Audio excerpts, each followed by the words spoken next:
বিভিন্নভাবে তারা এখনো মব সৃষ্টি করে বাংলাদেশের ভোটের পরিবেশকে বিঘ্ন করতে চান। খেয়াল করবেন, 25শে ডিসেম্বর আমাদের নেতা 17 বছর 8 মাস 3 দিন পরে দেশের মাটিতে পা দিয়েছেন। দেশের মাটিতে পা দিয়ে উনি কিন্তু নিজের জুতা খুলেছেন, মুদা খুলেছেন, সরাসরি মাটি স্পর্শ করেছেন। এক মুষ্ঠ মাটি হাতে নিয়ে সেইখানে প্রমাণ করেছেন, এই মাটির সন্তান আমি, এই মাটি আমার শেষ ঠিকানা। এই যে তার অনুভূতি, এই যে তার আবেগ, এবং সেখান থেকে 4 ঘন্টা 1 কিলোমিটার রাস্তা, 4 ঘন্টা জনস্রোতকে আস্তে আস্তে পাশ কাটিয়ে উনি যখন সংবর্ধনা মঞ্চে উঠেছিলেন, সেইখানে বক্তব্য দিলেন, প্রিয় বাংলাদেশ, 16 মিনিট বক্তব্য দিলেন, শেষ করলেন আই হ্যাভ এ প্ল্যান।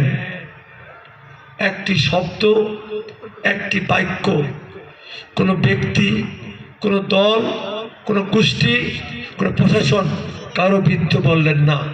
আমি নিজে সাক্ষী, যেদিন তাকে ঢাকার পিজি হাসপাতাল থেকে অর্ধমৃত অবস্থায় আমরা বিমানে তুলে দিয়ে আসছিলাম কোটি কয়েক মানুষ, সেদিন দেখেছিলাম তার মনুষ্য অবস্থা, তার শারীরিক অবস্থা।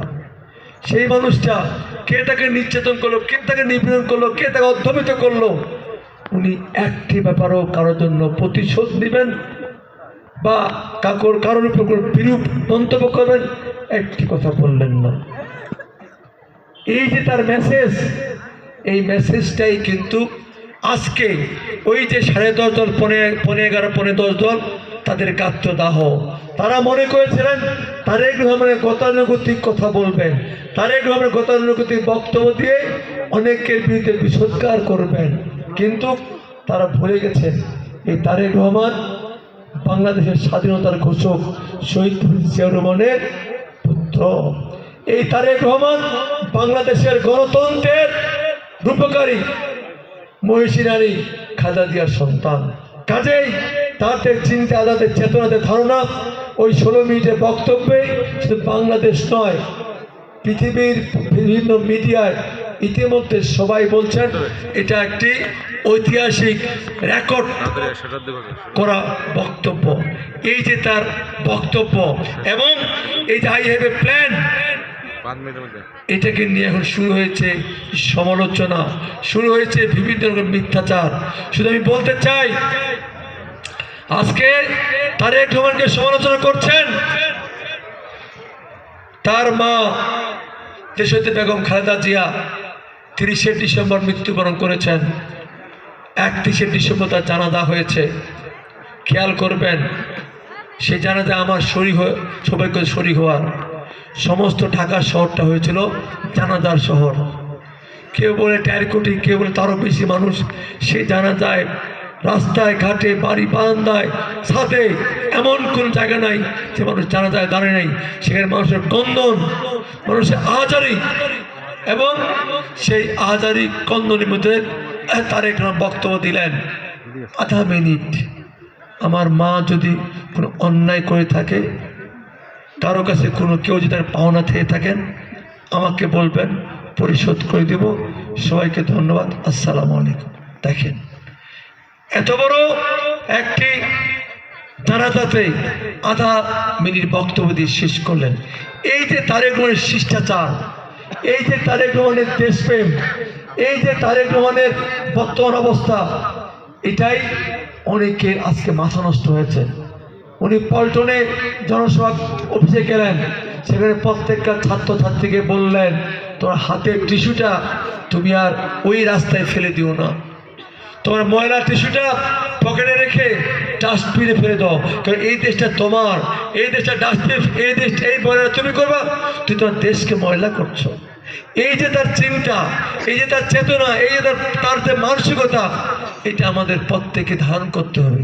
প্রত্যেকে ধারণ করতে পারি, তাহলে দেখবেন আজকে তার সমালোচনা করছেন, তারেক রহমান বলছেন আমরা দুর্নীতি ত্রুটি চিপে ধরবো।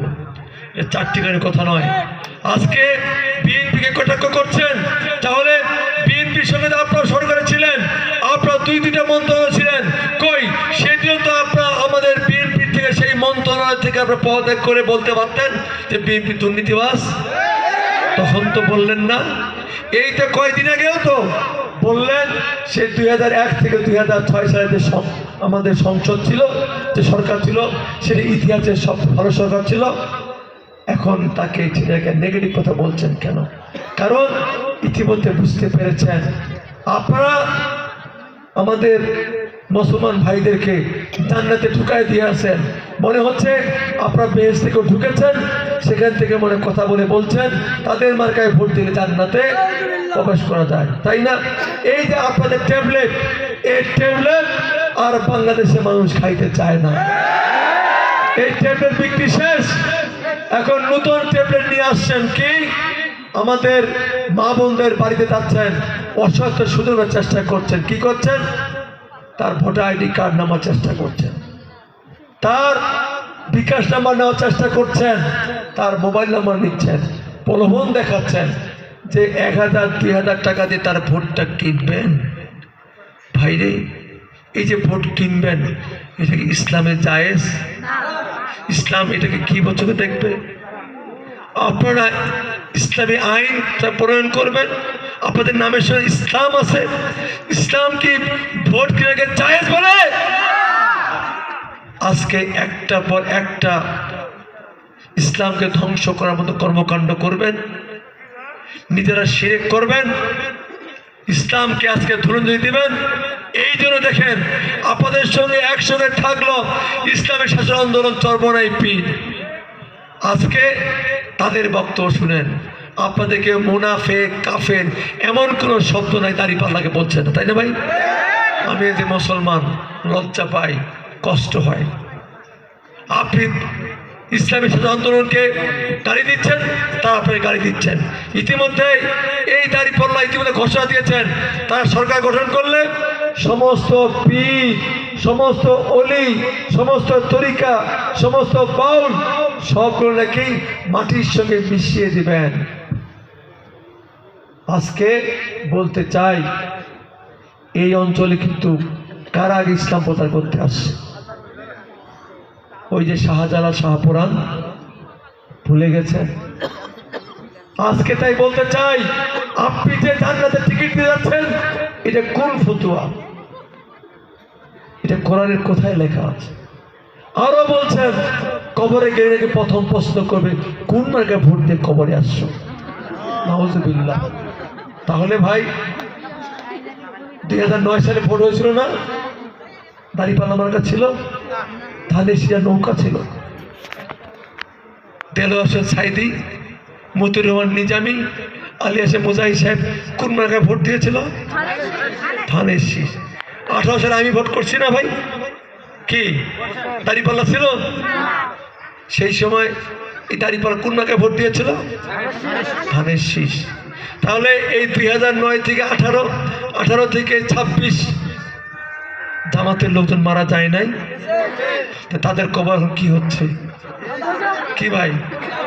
হ্যাঁ, কাজেই এইভাবে ইসলামকে এই জায়গায় নিয়ে যায় না, মুনাফিকের জায়গায় নিয়ে যান না, নিজেরা শিরিক করছেন। আমরা ইসলাম সম্বন্ধে জ্ঞান রাখি। আল্লাহ তাআলা বলছে, হে বান্দা, আমি যা পারি, আমি যা করব, মুখে সেটা করতে যেও না, শিরিক হয়ে যাবে। এও বলেছেন, তুই পৃথিবীতে যত গুনাহ আছে সব গুনাহ একটা সময় দোজখে থাকতে থাকতে তুমি ক্ষমা পেতেও পারো, কিন্তু শিরিক করো না। অনন্তকাল জাহান্নামের আগুনে জ্বলতে হবে, কোনোদিন ক্ষমা পাবা না। আমার অনেক সময় কি মনে হয় জানেন? মনে হয় এই জন্য হাদিসে আছে একটা সময় দাজ্জাল নাকি পৃথিবীতে আসবে, ডান হাতে বেহেশত, বাম হাতে দোজখ, তাই না? আমি তো মনে করছি এরা মনে হয় সেই দাজ্জালের রূপ নিয়ে আজকে আমাদেরকে এই ধরনের বেহেশতে দোজখের আমাদের এই জন্য নীতি শোনাচ্ছে। কি ভাই? কাজেই এই জন্য আজকে আমাদের প্রত্যেকটি ভোটারকে, প্রত্যেকটি মানুষকে সজাগ হতে হবে।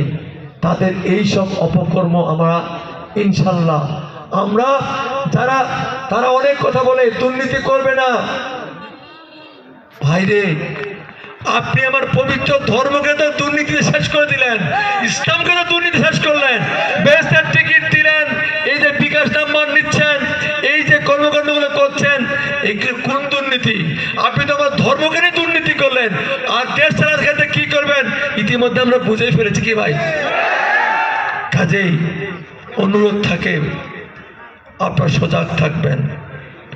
এই রকম তারা যেন আমাদের আবেগকে কাজে লাগিয়ে মিথ্যা তথ্য দিয়ে আমাদের ভোটটা যত নিতে না পারে। আজকে তাই বলতে চাই, খবর পাচ্ছি আমাদের মাদের ভোটটা নেওয়ার জন্য 2 কোটি নাকি বরখা বানিয়েছেন। পঞ্চগড় সদর আসনে দাঁড়িপাল্লা পায় নাই, সেই সব কর্মীদেরকে এইখানে রপ্তানি আমদানি করবেন। কথা ক্লিয়ার? এইখানে যদি আমরা দেখতে পাই এলাকার ভোটার নয়, সেই ভোটের 3 দিন আগে যদি আমরা এইরকম কোন ব্যক্তিকে আমরা এই ব্যাংহারি মারিয়া কাদলিকা কালিয়াগঞ্জ পৌরসূচি ময়দানডিঘি ঝোলেশাসী বোধায় পাই, আমরা কিন্তু চুপ থাকবো না। মেসেজ আমাদের ক্লিয়ার। আমরা শহীদ জিয়াউর রহমানের সদস্য, তার দল করি। 71-এর শহীদ প্রেসিডেন্ট জিয়াউর রহমান তার ঘরে সুন্দরী স্ত্রী, 2টি অবসন্তানের মায়া ত্যাগ করে দেশের জন্য স্বাধীনতা যুদ্ধ ঘোষণা করেছিলেন। আজকে যদি দেশ স্বাধীন না হতো, জিয়াউর রহমানের কি হতো ভাই? সামরিক আইনে মৃত্যুদণ্ড হতো, তাই না? সেই জিয়া দলের সৈনিক আমরা 30 লক্ষ মুক্তিযোদ্ধাকে হত্যা করেছেন, 2 লক্ষ মা বোনের সম্মানহানি করেছেন। কাজে আমরা ভুলি নাই। আমাদের সনাতন ভাইরা, মেসেজ ক্লিয়ার। আপনারা নির্বিঘ্নে নিরাপদে স্বচ্ছন্দে ধর্মকর্ম পালন করবেন। কেউ যদি আপনাদেরকে হুমকি ধামকি দেয়, আমাদের নেতা কর্মীকে জানাবেন। আমরা জিয়া সৈনিকরা, আমরা এদের যুদ্ধ করে স্বাধীন করেছি, আমরা চুপচাপ থাকবো না। কাজেই কথা পরিষ্কার, সরকার আছে, অবাধ সুষ্ঠু নিরপেক্ষ নির্বাচনের জন্য মানুষের কাছে যান। এই ধরনের ধর্মকে অপব্যাখ্যা, হুমকি দামকি দিয়ে কোনো ধরনের কোনো কাজ হবে না। এবং আমাদের নেতা তারেক ভাই এই জন্য বলেছেন, আগামী 12 তারিখে প্রয়োজনের তাহাজ্জুদের নামাজ পড়ে ওই নিজেরাই ভোট সেন্টারে গিয়ে আমরা ফজরের নামাজ আদায় করে ভোট সেন্টার আমরা পাহারা দিব। ঠিক আছে ইনশাআল্লাহ ভাইরা আমার, আসুন আমরা সেই দিন আগের রাত থেকে ভোট সেন্টার পাহারা দেব এবং ভোট গণনা না হওয়া পর্যন্ত আমরা সেন্টার ত্যাগ করব না। এবং মা বোনেরা এজেন্ট থাকবেন, সাবধান থাকবেন, কেউ যেন ওই বরখা পরে আসে জাল ভোট দিতে না পারে। ঠিক আছে, আমি আমার বক্তব্য দীর্ঘায়িত করবো না। তাহলে আগামী 12ই ফেব্রুয়ারি যে নির্বাচন, সেই জাতীয় নির্বাচনে ধানের শীষ প্রতীকের জন্য, ভোটের জন্য আপনাদের মাধ্যমে আপনাদের শ্বশুর বাড়ির লোকজন, আপনার বাপের বাড়ির লোকজন, আপনার মামার বাড়ির লোকজন, আপনাদের মামার বাড়ির লোকজন, আপনার খালা বাড়ির লোকজন, আপনাদের পিসি বাড়ির লোকজন, আপনাদের মাসি বাড়ির লোকজন, আমার ফুপুর বাড়ির লোকজন, আপনার আপনার ভাইয়ের বাড়ির লোকজন, বোনের বাড়ির লোকজন সহ যত আত্মীয় স্বজন পাড়া প্রতিবেশী আছে, এই ব্যাঙ্গারি ইউনিয়নের যত ভোটার আছে, সবার কাছে আমার বিনয়ের সঙ্গে আবেদন, আপনারা প্রত্যেকেই একটা করে ভোট জিয়া রহমানের প্রতীক, খালেদা জিয়ার প্রতীক, তারেক রহমানের প্রতীক, গণতন্ত্রের প্রতীক, দেশ রক্ষার প্রতীক, বাংলাদেশের মানচিত্রের প্রতীক, বাংলাদেশের সার্বভৌমত্বের প্রতীক, বাংলাদেশের জাতীয় পতাকা রক্ষার প্রতীক, সবার আগে বাংলাদেশের প্রতীক আমার প্রতীক ধানের শীষে ভোট আমি চাই, কি দিবেন তো নাকি? ইনশাআল্লাহ আপনাদের এই প্রতিশ্রুতি, এই ওয়াদা আল্লাহ কবুল করুক, ভগবান যেন কবুল করুক। এবং এই কথাগুলো বলে আজকে আমাদের এই ইউনিয়ন কমিটির নেতৃবৃন্দকে এইরকম সুন্দর একটি জনসভা করার জন্য আমি ধন্যবাদ কৃতজ্ঞ জানিয়ে এবং কষ্ট করে যে আমার বক্তব্য শুনলেন, আপনাদের প্রশ্ন পর্ব থাকলো সেগুলো শুনলাম, জানলাম।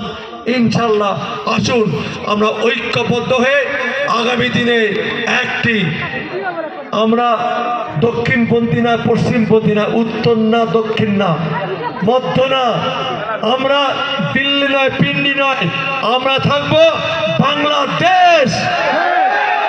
এই বাংলাদেশ, এইটা নিয়েই আমরা আগামী দিনে করব, ঠিক আছে? মার্কা আছে, মার্কা আছে, মার্কা আছে, মার্কা আছে, মার্কা আছে, মার্কা আছে,